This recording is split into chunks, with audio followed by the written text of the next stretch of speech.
de naturborrage. Haridronendes daisore. Easore aftivatibeten. Le vent n'a rien dit. Et trop d'un, il l'a entendu.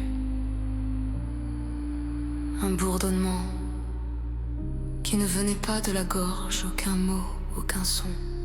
Juste une vibration qui montait des profondeurs de la terre.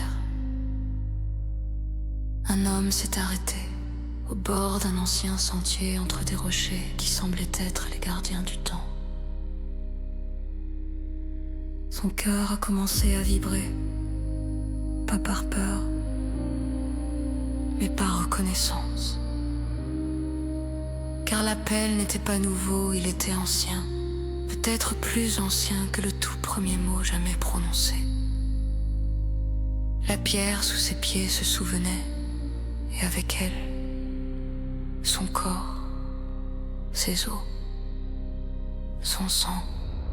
Il s'est agenouillé, a posé sa main sur la pierre et a écouté.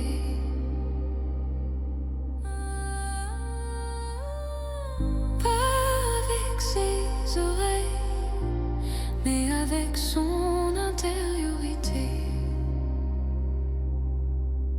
Il y avait du silence, mais pas du vide. Quelque chose était là, profond, ancien, vrai. Les montagnes ne parlaient jamais fort, mais celui qui écoutait vraiment se souvenait. Il est resté là longtemps comme enraciné, comme s'il n'était pas venu, mais revenu. Le sol sous lui n'était pas un support. Il était origine, souvenir, racine. Les veines de la terre pulsaient, invisibles mais perceptibles, comme un rythme ancien, jamais tout à fait éteint. Au loin, un corbeau accroissait, non pas comme une nuisance, mais comme un signe. Un gardien qui annonçait. Quelqu'un se souvient. L'homme a levé la tête, ses yeux étaient vides, non pas par absence, mais par profondeur. Il ne voyait pas ce qui était devant lui, il voyait ce qui était. Sous toute chose. Des couches de vie, des mémoires dans la pierre, des voix sans mots. Il entendait des sons jamais enregistrés, car ils n'étaient pas faits pour des machines. Ils étaient faits pour la mémoire cellulaire, pour le cœur,